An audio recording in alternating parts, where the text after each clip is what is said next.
Deontay Wilder vs Derek Chisora will officially headline the first Misfits Pro card, and I think this will be a great fight to kick off their pro division, depending on the kind of fighters they sign in the future and where they go from here.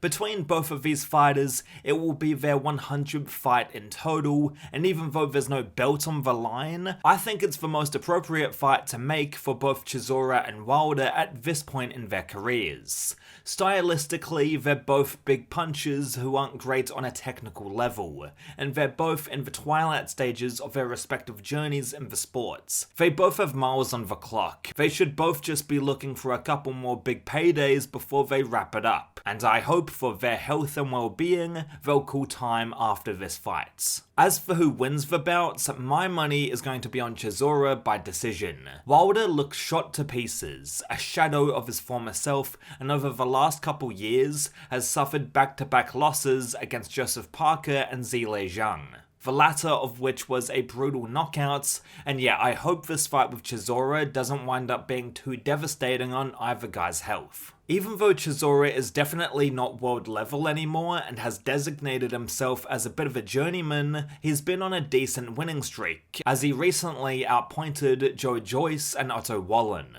Chisora isn't a high-level technical boxer, but he plays to his strengths, and he'll use his experience to win a bout against Wilder. It doesn't matter if there's no world titles at play, Wilder vs Chisora will be a good old-fashioned brawl, and it's a solid fight, a good bit of matchmaking on Misfits' part. Should it be a pay-per-view? Probably not, but it is what it is. Even if the rest of the card is stacked, it feels a bit slimy on DAZN's part to make their customers pay extra for a non-title fight. That being said, I'm more interested in Misfits' role in this event than the matchup itself. This will be Misfits' first big foray into the pro leagues, whereas before they sprinkled in professional boxers like Amir Anderson and Ty Mitchell on their crossover shows, but they weren't the main focus at all. Among all the news about TKO and Zuffa taking over boxing, signing the likes of Jayo Pitaya, and competing with the other big promoters like Matchroom and Queensberry, it's gonna be cool to see how Misfits can shake things up in the pro ranks. Zuffa Boxing is an American-based organization, so I see Zuffa mainly locking down prospects from the States into contracts and outperforming the likes of PBC and Top Rank in the next couple of years. So with that in mind, Zuffa probably won't infringe on Misfits Pro too much, as the latter is a UK-based company and I imagine want to sign UK-based prospects. Matchroom and Queensberry are going to be MF Pro's main competition, in which they already have most of the top British talent. Misfits have to set themselves apart in terms of having better production and also thinking outside the box in terms of managing their stable of fighters. Having Wilder vs Chisora as their first pro main event is a good start to things, but Misfits can't continue to rely on the Bellator gimmick of putting on fighters with washed up veterans who have previously thrived with other broadcasters earlier in their career, and now are just seeking a couple more big paydays with lesser organizations.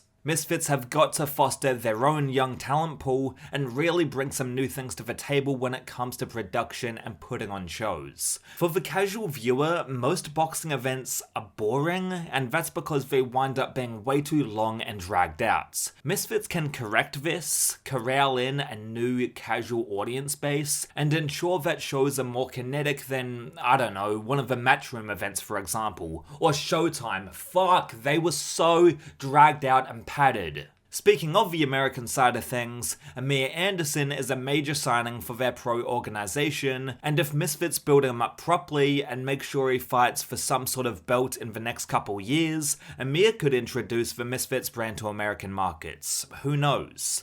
As I said before, Misfits is UK based, but given that there are so many new professional prospects all over the world waiting for a light to be shined on them, there could be opportunities for Misfits Pro to expand to other regions. matches. Dialing it back to the UK audience though, Viddal Riley is signed with Misfits and is confirmed to be on the undercard of Chisora Wilder. I hope that he's fighting for the European Cruiserweight belt against Masternak, and if he wins that, which I'm almost certain Viddal will, that'll propel him to fight the likes of a Jai Opetaia or David Benavidez for one of the world titles. Cruiserweight has been known to be a fairly shallow division, where a lot of the top 100 to 200 boxers are on the older side and are not very skilled compared to the guys in other weight classes. Of course, there have been exceptions like Usyk, Bradis, and of course Holyfield back in the day, but broadly speaking, it's not the deepest division. However, in the year of our Lord 2026, the likes of Zurdo Ramirez, Opetaia, and now Viddal have risen up, won titles against these lesser boxers, and are breathing new life into the weight class. MF Pro have a major opportunity here with having Viddal Riley in their stable, and I cannot wait to see what they do with him.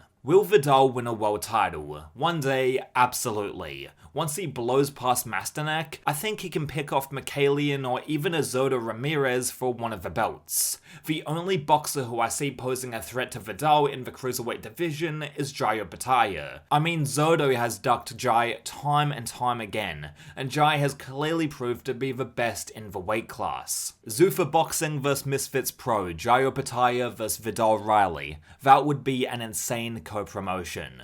One show at a time though, and as it stands right now, Chisora vs Wilder is shaping up to be a decent pro card. Hopefully they learn from the failures and downsides of other boxing shows, where for example they craft the entire show around the main events, and then they just have a dogshit undercard beforehand, or when they stuff in a musical performance before the main event fighters walk into the ring. Fucking ugh. Or when they have a 90-minute fucking podcast between each fight of the card. I hope MF Pro erases all of these complaints I have with other boxing shows, actually paces their events well, and gives the undercard as much care and attention as the main events, like how the UFC does. Anyway, what do you think about Chisora vs Wilder and Misfits finally going into the pro game? I think Misfits coming into the pro space will only be good for the sports. Competition breeds excellence. I'd love to know what you think in the comments, and I'll catch you down the road.